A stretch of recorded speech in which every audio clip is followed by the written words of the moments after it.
Bismillah. Assalamualaikum warahmatullahi wabarakatuh. Alhamdulillah hamdan katsiran thayyiban mubarakan fihi kama yuhibbu rabbuna wa yarda. Asyhadu an la ilaha illallah wahdahu la syarika lah. Asyhadu anna Muhammadan abduhu wa rasuluh. Allahumma shalli ala Muhammad wa ala ali Muhammad. Alhamdulillahilladzi bi ni'matihi tatimmus shalihat. Alhamdulillah kita lanjutkan pertemuan kita. Kita masih di bab yang ke-60 ya. Di halaman 229 ada lilusani. Itu bab masih 60 ya.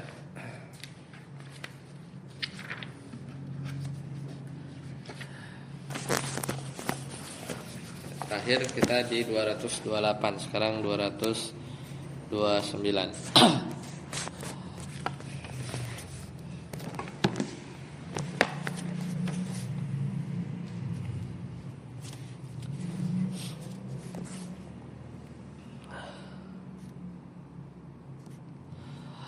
Ad-dalil tsani ila rabi. Itu dalil yang ke-2 sampai ke-4 ya, sampai ke-4. Wa an Ubadah ibn Samit annahu qala li ibnihi, yaitu dari Ubadah bin Samit bahwasanya beliau berkata kepada anaknya,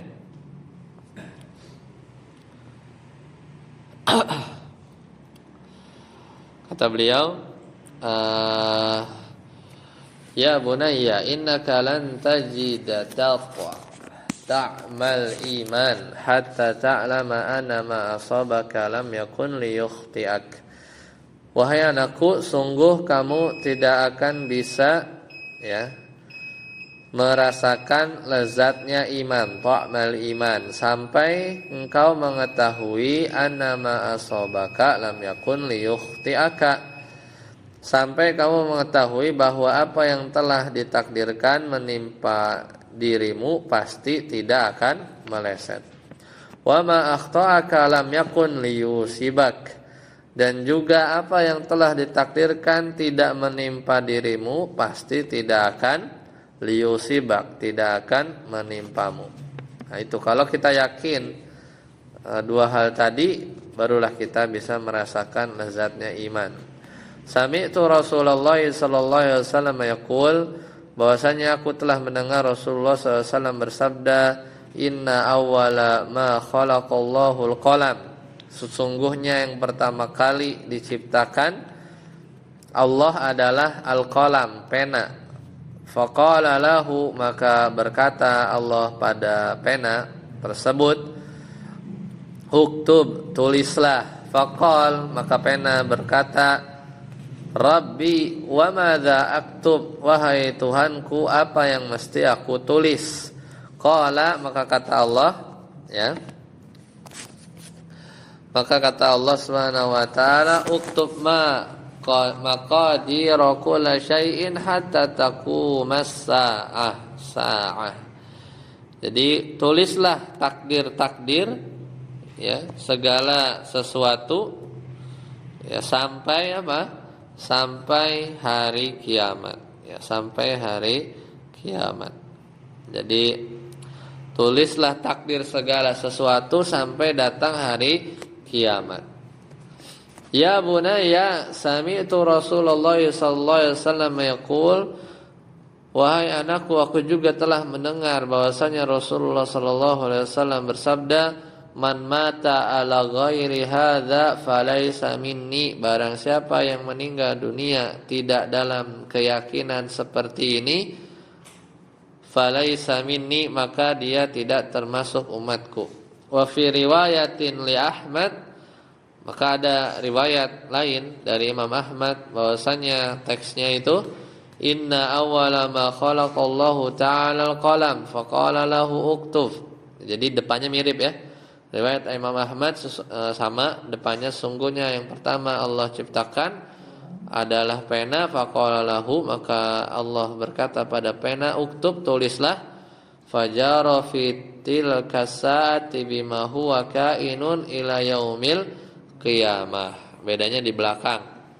Yaitu apa? Kemudian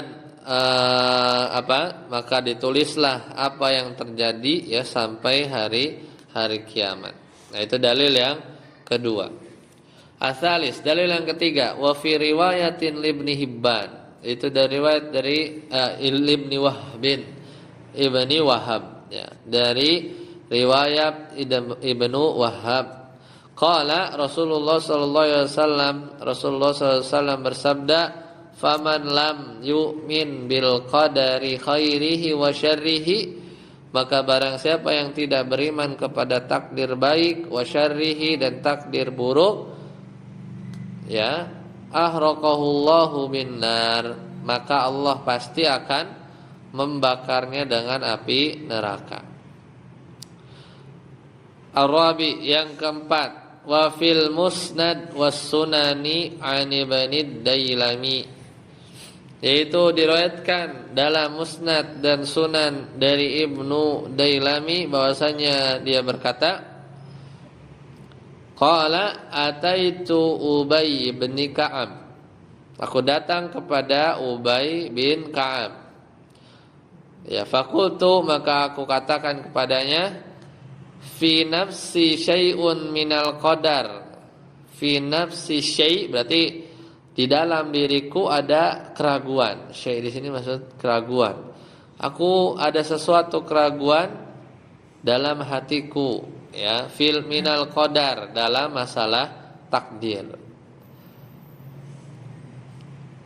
Ya, jadi Ibnu Dailami ya, itu berkata kepada siapa? Ubay bin Ka'ab. Kemudian aku katakan kepadanya, fi nafsi syai' minal qadar. Ya, aku ada satu keraguan dalam hatiku tentang masalah takdir. Fahaddithni bi syai' la'allallahu yudhibuhu minal qalbi. Maka sampaikanlah sesuatu kepadaku dengan harapan semoga Allah Subhanahu wa taala menghilangkan keraguan dari hatiku. Faqala, maka dia berkata, lau anfaqta mithla Uhudin zahaban, seandainya kamu menginfakkan mithla Uhudin zahaban, menginfakkan emas sebesar gunung Uhud, ma qabilahullahu minka, maka Allah tidak akan menerima darimu, hatta tu'mina bil qadar, sampai kamu meyakini, ya, sampai sebelum kamu beriman kepada takdir. Wa ta'lama anna ma asabaka lam yakun liyukhti'ak, sama ini juga teksnya ya, yaitu sampai dan engkau mengetahui apa yang menimpamu, apa yang tidak akan menimpamu, lam yakun liyukhti'ak, maka juga tidak akan meleset, ya, apa yang telah ditakdirkan mengenai engkau, lam yakun liyukhti'ak, maka tidak akan meleset. Wa ma akhta'aka lam yakun liyusibak, dan apa yang telah ditakdirkan tidak, ya, mengenai dirimu, lam yakun liyusibak, maka tidak akan menimpamu. Nah, maka yang digarisbawahi, walau mitta ala ghairi hadza 229 ya. Walau mitta ala ghairi hadza la kunta min ahlin nar. Ya, maka dan jika kamu mati, walau mitta, jika kamu wafat ala ghairi, tidak dalam keyakinan seperti ini tadi, keyakinannya apa?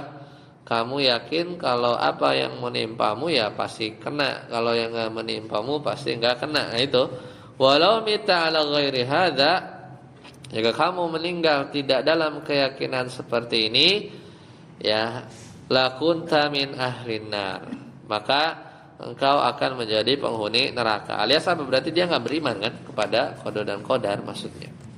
Qala, maka kata siapa? Ibnu Ad-Dulaimi tadi yang awal. Kata Ibnu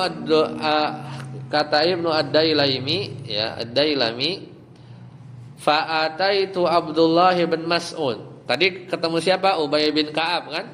Ibnu Dailami ketemu Ubay bin Ka'ab. Sekarang aku datangi siapa? Abdullah bin Mas'ud wa Hudzaifah ibnul Yaman wa Hudzaifah bin al-Yaman, dan aku mendatangi Hudzaifah bin al-Yaman, wa Zaid bin Thabit, dan juga bertemu dengan Zaid bin Sabit. Fa kulluhum haddatsani bimithli dzalika anin Nabi sallallahu alaihi wasallam. Maka semua orang itu, Ubay bin Ka'ab, Abdullah bin Mas'ud, Hudzaifah bin al-Yaman, Zaid bin Thabit radhiyallahu anhum ajma'in, itu semuanya mengucapkan hal yang sama ya dengan sabda Nabi sallallahu alaihi wasallam yang tadi ya, haditsun sahihun rahul hakim fi sahih. Ya, jadi seperti itu ya, dalil 2, 3, 4 intinya sama ya. Bahkan kalau yang pertama ya, yang pertama semuanya ini sama ya. Intinya apa yang menimpamu ya pasti menimpa ya, qadarullah. Apa yang enggak menimpa ya meleset ya, enggak akan menimpa. Nah, apa maksud hatta ta'lama? Ya, hatta ta'lama.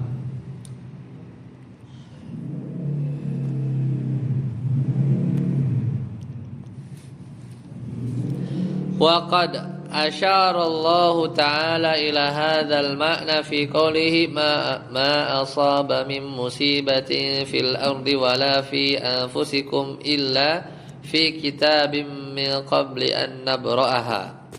Jadi maksudnya kamu mengetahui, itu maksudnya Allah sudah mengisyaratkan tentang hal ini sebenarnya dalam surat Al-Hadid ya. Ma asaba min musibatin, tidak satu bencana pun yang menimpa ya, fil ardi, di bumi ya, wala fi anfusikum, dan menimpa diri kalian, illa fi kitabim min qabli an nabraha, melainkan telah tertulis dalam kitab ya sebelum kami menciptakannya, maksudnya lauhul mahfuz.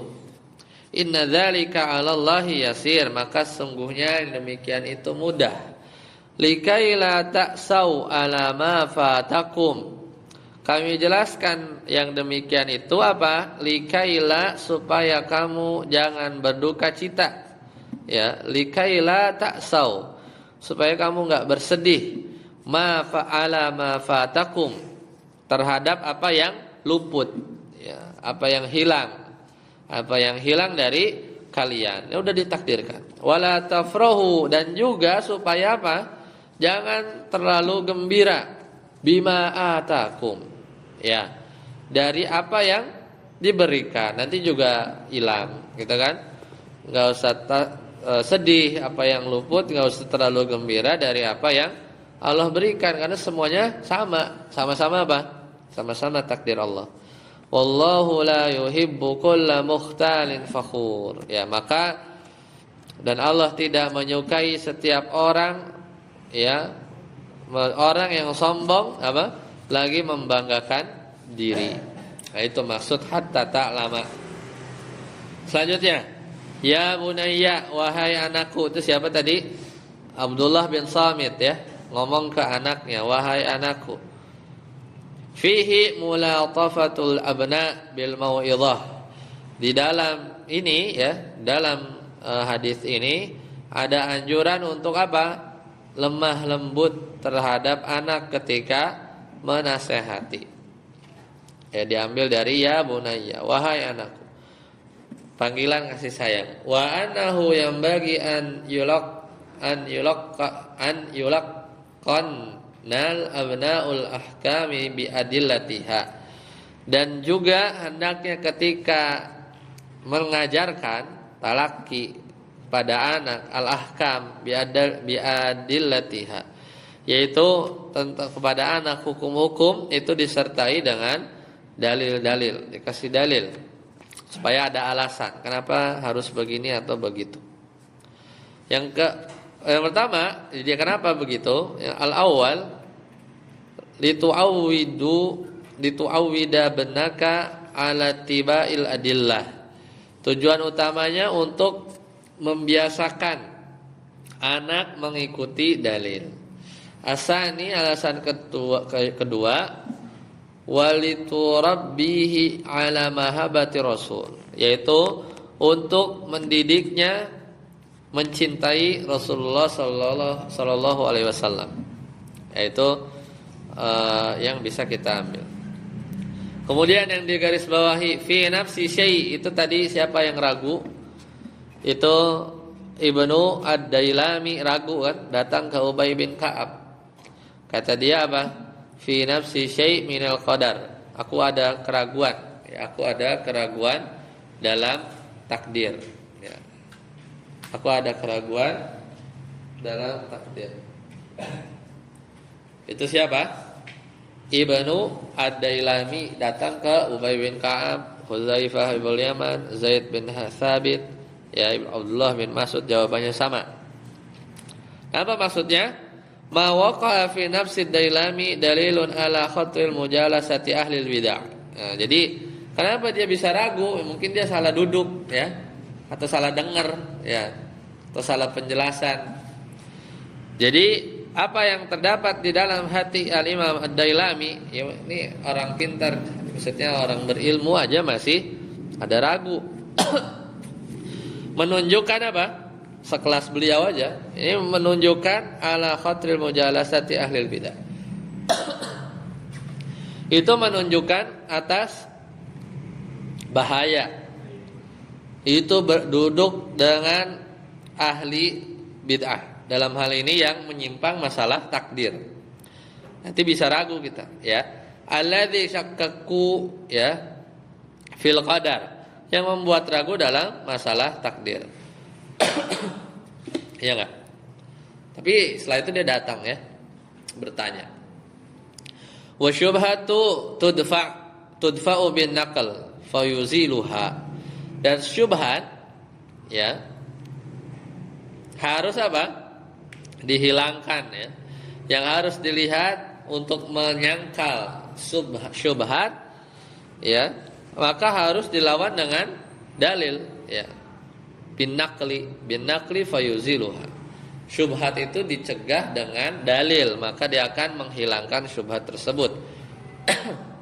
Wala tudfa'u bil aql fayaziduha. Tapi kalau syubhatnya dilawan pakai akal, yang ada apa? Fayaziduha, yang ada nambah syubhat, nambah pusing. Nah itu, ya. Kan udah, semua jawabannya pakai dalil, ya, pakai dalil, enggak dia pakai akal. Karena di bab takdir ini banyak penyimpangan, ya, karena emang beberapa masalah takdir itu kayaknya nggak masuk akal, kan, karena rahasia Allah. Yang ke-9, al-qalam, pena, fiha riwayatani bid-dhammi wal fath. Maka ini ada dua periwayatkan. Ada yang dibaca qalam, ya, bid-dhammi, ya. Pertama bid-dhammi, maksudnya tadi ini yang mana garis bawah? Ya. Awaluan, inna awwala ma khalaqallahu al-qalamu, gitu kan? Bid-dhammah.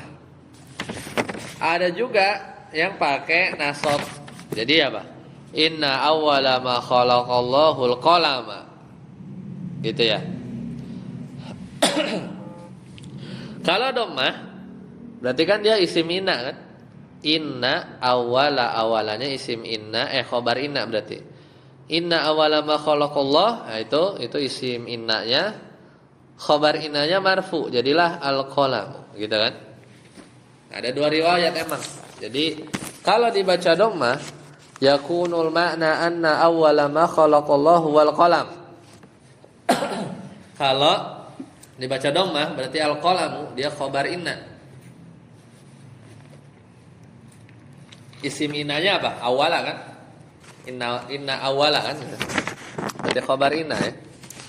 Maka kalau yang dibacanya dhammah, maka makna yang pertama kali Allah ciptakan adalah qalam, pena. Binisbati lima nusyahiduhu faqat, ya. Ditinjau dari apa yang kita dapat saksikan, ya, pada saksikan dari para makhluk, ya. Jadi minal makhluqat, faqat minal makhluqat, kas samawati wal ardi fahiya awwaliyatun nisbiyatun, ya. Jadi seperti langit dan bumi. Jadi dia tuh emang duluan ya. Kalau ditinjau dari apa yang kita bisa saksikan, yang kita bisa lihat, langit, bumi, ya minal makhluqat. Ya bahkan si kolam itu termasuk yang awal-awal makhluk ya. Kolam ini makhluk. Maka awalnya pena ini awal nisbiyah.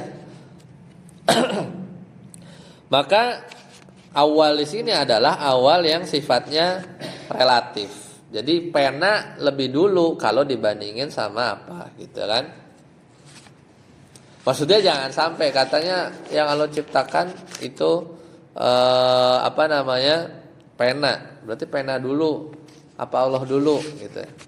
Qala Ibnul Qayyim rahimahullah wan nasu mukhtalifuna fil qalami alladhi kutibal qada'u bihi minad dayyani. Manusia beda pendapat dalam hal qalam.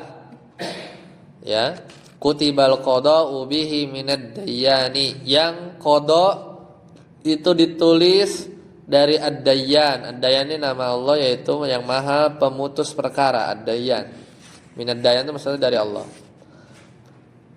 Ini kalau nggak salah di Manzumah Nuniyah ya. Hal kana qabla al-arsy aw huwa ba'dahu qaulani inda bil 'alal hamadani. Jadi ada berpendapat bahwasanya pena itu ada sebelum arsy. Sebelum arsy aw huwa ba'dahu, atau pena itu ada setelah arsy. Ya.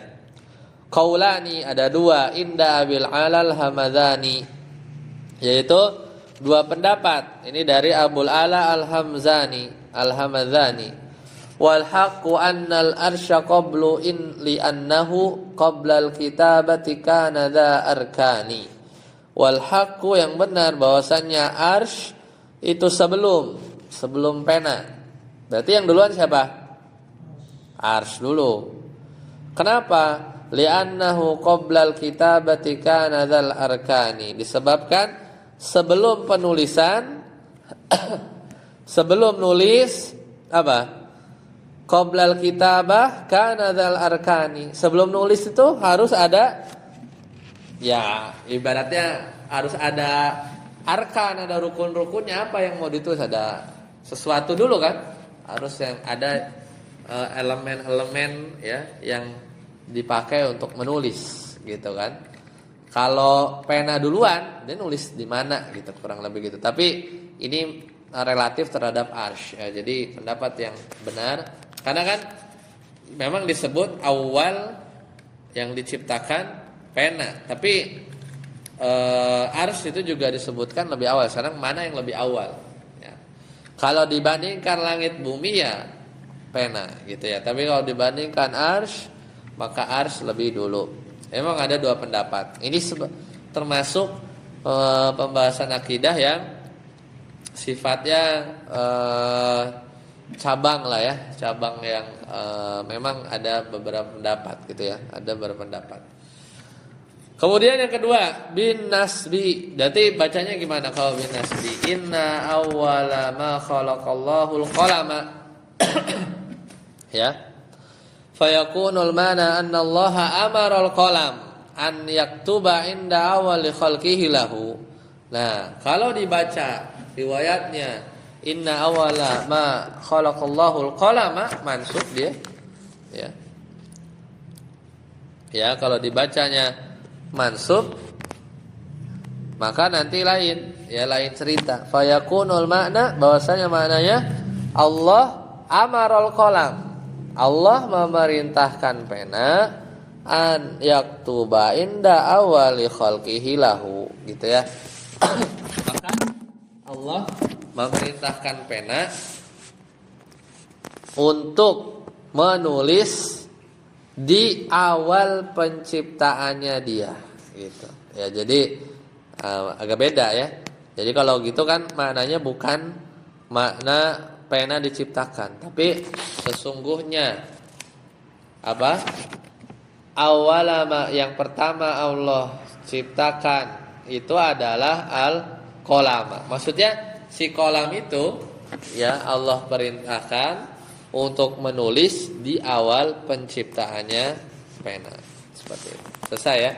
Itu bab tentang takdir. Lanjut. Bab ke-61. Apa bab 61? Babu majaa fil musawwirin. Itu bab tentang orang yang menggambar. Ya, jadi masuk ya bab ke-61 atau 60. Bab tentang ancaman ya pada para pembuat patung atau gambar. Minal wa'id syadid, yaitu dengan ancaman keras terhadap para penggambar. Ya, udah banyak ya Jawa Barat nih. Ya, mau gimana lagi ya? Al-awwal, fit taswiri khalqun wa ibda'un yakunu bihil musawwir yakunu bihil musawwiru musyarikan lillah fi dzalikal khalqi wal ibda'. Dalam menggambar itu apa? Ada semacam penciptaan. Ya, dia akan menciptakan. Wa ibda' dan mengadakan. Yakunu bihil musawwir. Itu mengadakan makhluk yang baru sehingga seorang yang menggambar musyarikan lillah telah menjadi tandingan Allah fi dzalikal khalqi wal ibda', dan dalam mencipta dan mengadakan makhluk yang baru tadi. Nanti dirinci ya. Jadi itu poin pertamanya ya. Poin pertamanya terkait hal ini. Jadi kenapa dilarang membuat patung ya dan menggambar atau gambar makhluk bernyawa? Ya karena memang ada hadis ya, hadis-hadis yang disebutkan di bab ini memang ada ancaman gitu ya.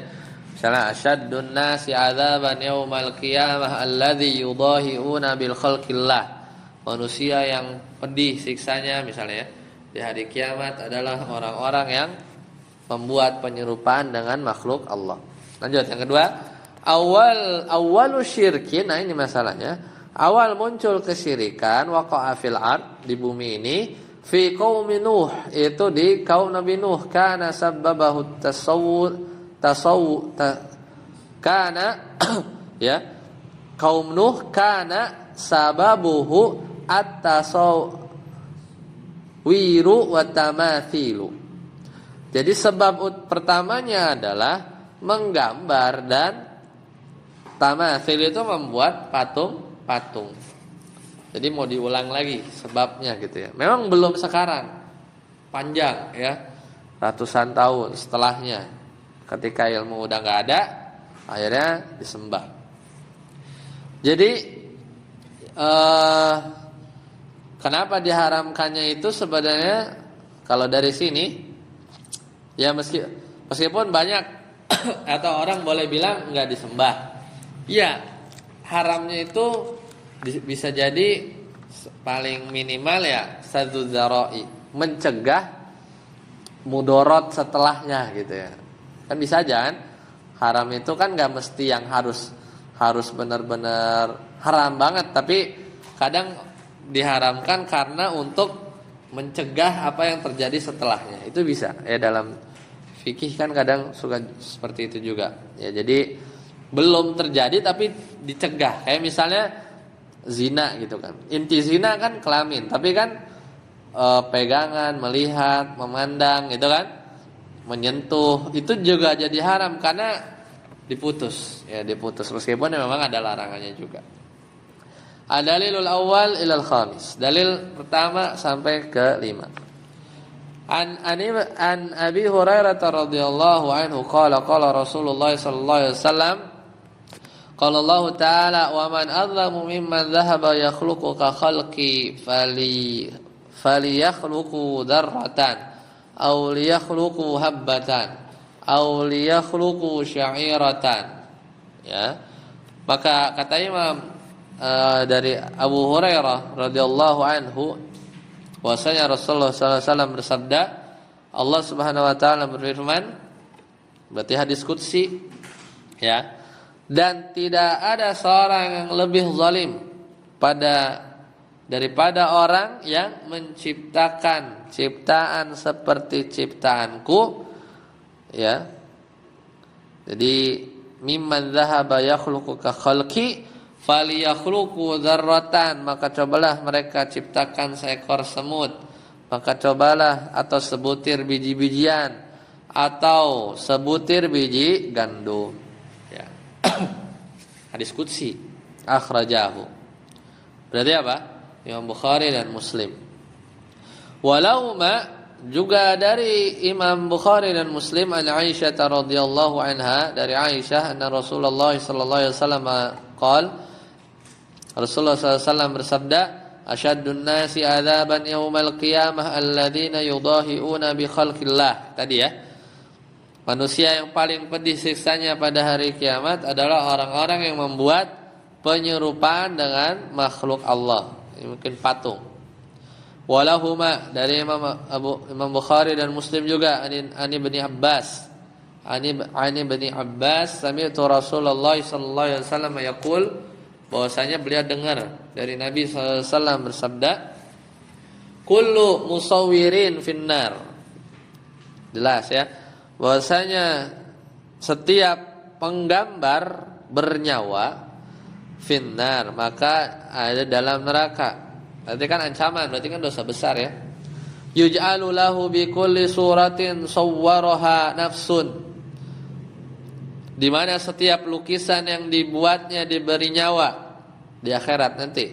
Yu'adzabu biha fi jahannam, untuk menyiksa dirinya di neraka jahannam. Ada 3. Yang keempat, walahuma anhu marfu'an, itu juga marfu ya, diriwayatkan dari Imam Bukhari dan Muslim juga, man sawwara suratan fid dunya, barang siapa yang membuat lukisan yang bernyawa di dunia, kullifa an yanfukha fiha ruh, maka kelak pada hari kiamat dia akan dibebani untuk meniupkan ruh, walaysa binafih, ya.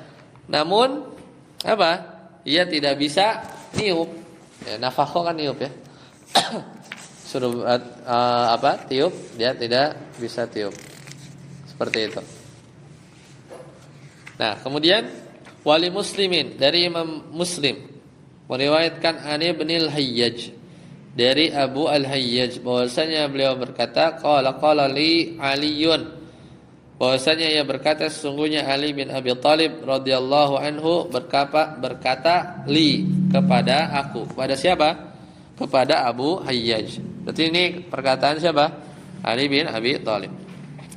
Ala ab'atsuka ala ma ba'atsani alaihi Rasulullah sallallahu alaihi wasallam.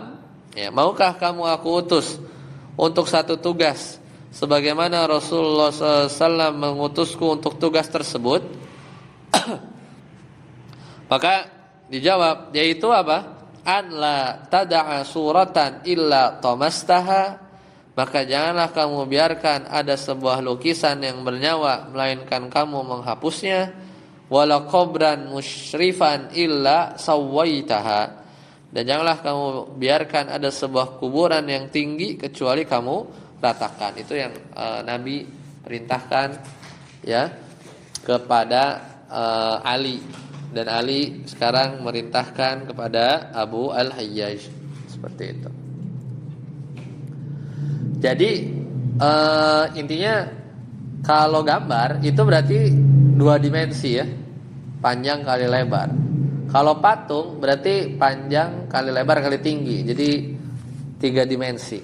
Ya, jadi 3 dimensi atau patung yang bernyawa itu yang ada bayangannya. Ini ada bayangannya kan? Kalau gambar ada bayangannya nggak? Enggak, gambar 2 dimensi. Nah, maka para ulama itu sepakat. Jadi kalau yang yang 3 dimensi itu cirinya gimana? Punya bayangan, ya kan? Punya bayangan. Maka ijma para ulama hukumnya adalah haram. Itu dinukil ijma bahkan. Kalau patung. Nah, yang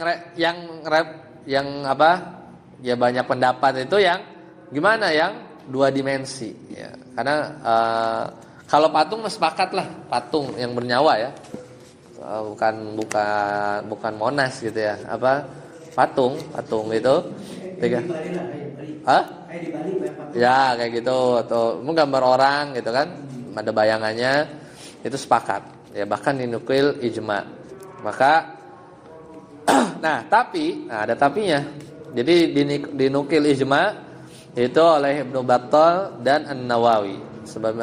Jadi ijma itu kan dinukil ya kan sepakat berarti zaman itu. Dan juga dinukil dalam Fathul Bari oleh Ibnu Hajar. Akan tapi ini juga karena ada hadis yang lain.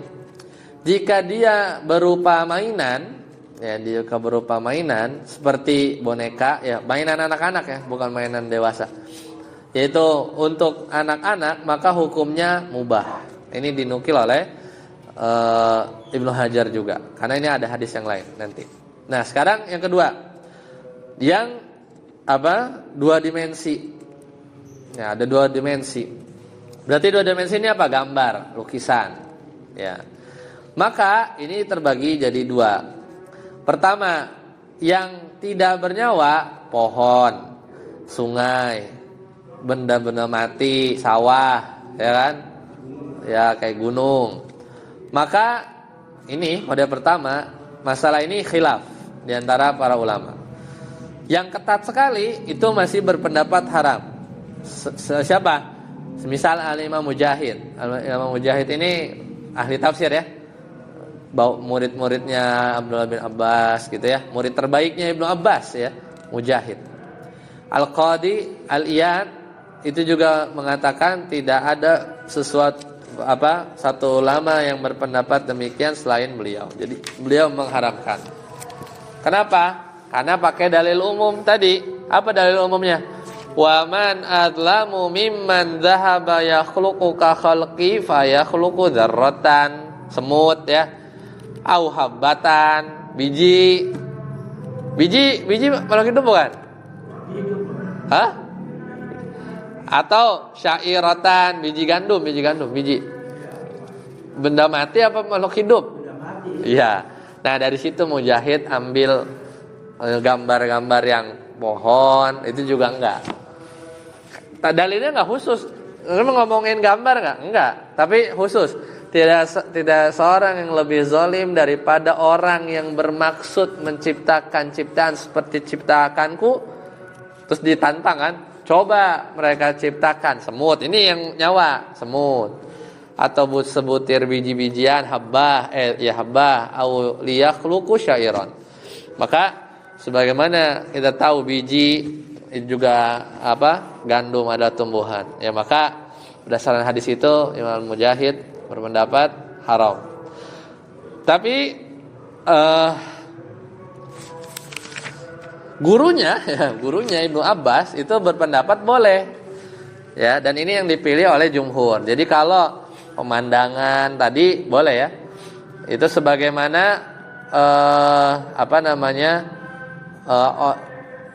ada yang nanya ke Ibnu Abbas, dia tunjukin gambar, ya, kemudian kata Ibnu Abbas, ya dicek ya gambar tersebut, maka Rasulullah SAW bersabda, kullu musawwirin finnar yaj'alu lahu bi kulli suratin sawwaraha, yang tadi ya. Jadi setiap musawwir itu berada di neraka, dan setiap rupa yang dibuatnya maka akan diberi nyawa untuk menyiksa dirinya nanti di neraka jahanam. Nah, kata Ibnu Abbas, in kunta la budda fa'ilan, jika kamu memang harus menggambar, fasna asyajara wa ma la nafsa lahu, maka bikin gambar pohon atau benda yang lain yang tidak bernyawa. Makanya dari situ ya menjelaskan bahwa tadi ya, ini kan pendapat Ibnu Abbas boleh kan, karena kan nggak bernyawa.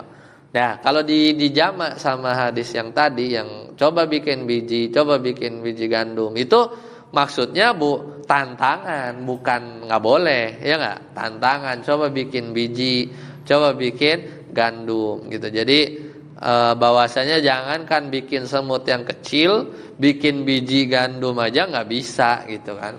Jadi bukan nggak boleh, yang nggak bernyawa juga nggak boleh, kurang lebih seperti itu. Ya, ini ngomongin apa? Tadi ya, kalau yang tidak bernyawa. Sekarang yang bernyawa, bagaimana? Dua pendapat gambar yang bernyawa. Nah, ini juga sama. Sebagian berpendapat ya, itu masih ada yang membolehkan. Jadi yang pokoknya yang 3 dimensi aja yang udah sepakat ya. Yang dua dimensi ini yang banyak pendapat para ulama. Sebagian ulama berpendapat bahwa yang bernyawa pun ya boleh selama 2 dimensi tadi, ya bukan patung.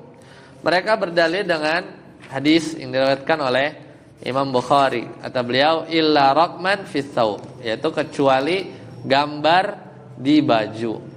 Ya. Jadi secara zahir ya, waktu itu hadis riwayat Bukhari dan Muslim itu menyebutkan bahwasanya gambar 2 dimensi itu tidak masalah, dan hadis ini umum ya. Jadi ciptaan Allah ya, yang dilarang untuk ditiru itu pasti 3 dimensi. Mau semut 2 dimensi apa 3 dimensi? Ya kiri kanan kelihatan. Biji aja ya pasti 3 dimensi, seperti manusia, hewan dan lain.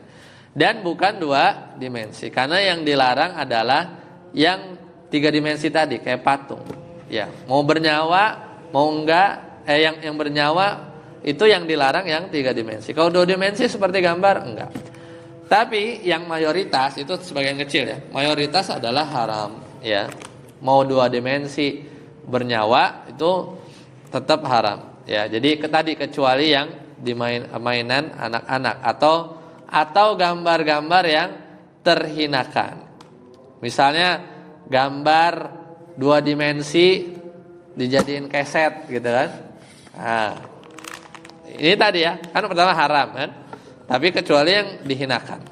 Atau tadi keset, karpet, bantal. Nah, ini ya. Ini dijelaskan, dirinci lagi ya sama para ulama. Adapun yang enggak dihinakan, dipajang, dikasih figura, dihinakan enggak? Enggak kan? Masih malah dikenang. Atau dipakai di pakaian atau di sorban ya, maka itu hukumnya haram. Ya, hukumnya haram. Jadi kesimpulannya, amannya mayoritas itu adalah haram. Mau bernyawa 2 dimensi. Seperti itu. Ya. Nah, kemudian nah sekarang baru turun ya, kan begitu kan. Jadi tadi diulang ya, kalau 3 dimensi patung maka ijma haram. Kalau 2 dimensi maka dibagi 2, ada yang bernyawa, ada yang tidak bernyawa. Yang tidak bernyawa sebagian kecil bilang haram, tapi yang mayoritas boleh. Kalau yang bernyawa mayoritas haram, tapi ada yang boleh, sebagian ulama ya, seperti itu. Nah sekarang makanya kita tahu sekarang foto di HP, video ya sama juga yang digital itu lebih dekat kemana? Ke yang 3 dimensi apa 2 dimensi? 2 kan? Makanya hukum-hukum foto yang baru muncul abad baru ini pasti referensinya itu adalah yang kedua dimensi. Yang tadi udah ada tuh, udah ada 4 pilihannya kan. Boleh haram tadi kan, nyawa nggak nyawa ya kan, nyawa ada boleh haram, yang yang tadi yang nggak bernyawa juga ada boleh haram. Tapi mayoritasnya tadi kita udah tahu ya, yang hati-hati yang mayoritas. Maka sekarang foto video dibagi lagi kan, ngefoto apa, ngevideo apa, gunung ya kan, atau pemandangan, mobil, orang. Nah maka video, nah ini video ini termasuk yang temporer ya. Video ada 2 bentuk. Apa? Cabangnya video apa? Nyawa nggak nyawa ya. Ada lagi cabangnya video apa? Live sama rekaman. Beda nih. Yang live, maka para ulama sepakat boleh. Kenapa? Karena video yang live itu kayak cermin. Video yang live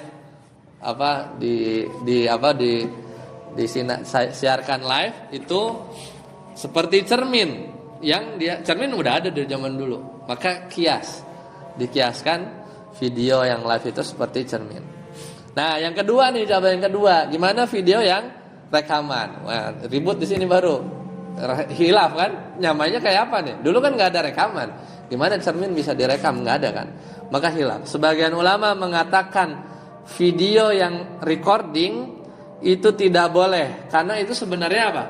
Kumpulan foto-foto, gitu kan? Kan video itu kan ngambil gambar, cuman 1 detik dapat mungkin 64 foto per second gitu kan. Sebagian ulama mengatakan boleh. Tentunya yang boleh pasti dia kiaskan ke itu langsung. Itu selesai ya video. Nah, sekarang foto. Foto tadi. Kalau foto yang tidak bernyawa selesai ya, udah tahu. Kita bisa ngambil referensi fikih yang klasik. Tapi foto yang cekrekannya itu bernyawa. Maka ini juga rame kan. Bahkan sebagian ustadz juga kadang merevisi pendapatnya dari tahun ke tahun setelah mungkin mengkaji teknologi gitu kan. Yang pendapat haram ada ya, yang strict sekali foto nggak mau ya, kayak nggak mau difoto ya, karena foto dalam bahasa Arab itu surah, sedangkan yang dilaknat apa? Kullu musawirin. Jadi foto termasuk keumuman lafaz surah, kayak ngelukis, memang beda cara aja ya. Meskipun ada apa ya itu foto itu jelas lah, jadi bahkan lebih jelas daripada orang ngelukis ya. Makanya yang berpendapat kuat foto itu haram pasti dia hanya melakukan pada hal-hal yang sifatnya darurat, KTP, paspor, terbatas sifatnya ya, bukan yang ini ya. Jadi intinya sih jangan bermudah-mudah ya dalam berfoto yang makhluk bernyawa ya di samping ada ria dan lain-lain. Meskipun nanti ujung-ujungnya ya memang turunnya panjang. Kalau fotonya setengah badan, pokoknya nggak sempurna lah, kepalanya dihilang, di blur ya, itu emang turunan sih ya, nggak tahu ya, ngakalin atau gimana, tapi ya memandangnya ya untuk menghindari itulah, karena kan yang itu yang sempurna seperti ya. Memang intinya masalah ini khilafiyah dan nggak bisa di satu suara. Kedua boleh. Nah, yang boleh ini gimana? Biar kita paham orang yang bilang boleh ini apa? Karena yang dilarang itu apa? Dalam ilat yang dilarang itu adalah al-mudhaha, menyaingi ciptaan Allah. Sedangkan orang yang jepret-jepret itu sebenarnya hanya mengabadikan apa? Gambar. Beda dengan orang yang ngelukis kan. Ya, jadi meskipun dia ngambil foto ya, padahal dia suruh gambar nggak bisa, maka foto ini sebenarnya balik lagi ke cermin. Intinya seperti itu. Jadi dikiaskan ya. Jadi tapi balik lagi kalau KTP dan lain-lain itu yang. Nah, nanti sekarang teknologi udah canggih lagi. Foto yang 2 dimensi dijadiin 3 dimensi, apa namanya? Hologram. Ya kan? Gitu kan? Tahu kan? Sekarang teknologi udah aneh lagi kan? Udah ini dia keluarin jadi 3 dimensi ya. Kita punya acuannya yang tadi 3 dimensi ijma. Makanya yang kalau video tapi hologram ini muncul tuh kayak apa kan? Ada kan? Sekarang udah video call tuh bukan 2 dimensi lagi tapi 3 dimensi, orang tuh kayak muncul, ya kan? Nah, itu udah jelas. Itu bisa dikiaskan ke yang 3 dimensi yang apa hukumnya? Ijma, seperti bikin patung. Itu nggak boleh. Ya, makanya aneh-aneh lah teknologi zaman sekarang ya. Makanya emang sedetail itu ya para ulama ketika mau menghukumi sesuatu yang kontemporer. Jadi memang perlu pengkajian ya. Bahkan sebagian syekh juga ada yang merevisi gitu ya, karena mungkin menurut beliau lebih dekat pada kebenaran atau yang lain. Ya, intinya adapun sepakat ya kalau buat ya melihat maslahat juga ya. Misalnya orang dengan rekaman ya bisa belajar ulang gitu kan, bisa lihat. Pada sebenarnya yang ilmu itu bukan mukanya kan, Tapi mungkin kalau rekaman buat praktek apa sholat, apa sholat jenazah atau apa kan mau nggak mau kita terbantu kan tata cara gerakan sholat. Nah itu pasti jadi bahan pertimbangan ya minimal jadinya termasuk yang boleh seperti itu. Sampai sini semoga memberikan pemahaman bagi kita ya. Memang awalnya pembahasan tauhid, tapi beberapa memang masuk pada pembahasan apa namanya ya fikih lah mau nggak mau seperti itu. Insyaallah kita lanjutkan di pertemuan yang akan datang. Sampai sini subhanakallahumma wa bihamdika asyhadu an la ilaha illa anta astaghfiruka wa atubu ilaik. Assalamualaikum warahmatullahi wabarakatuh.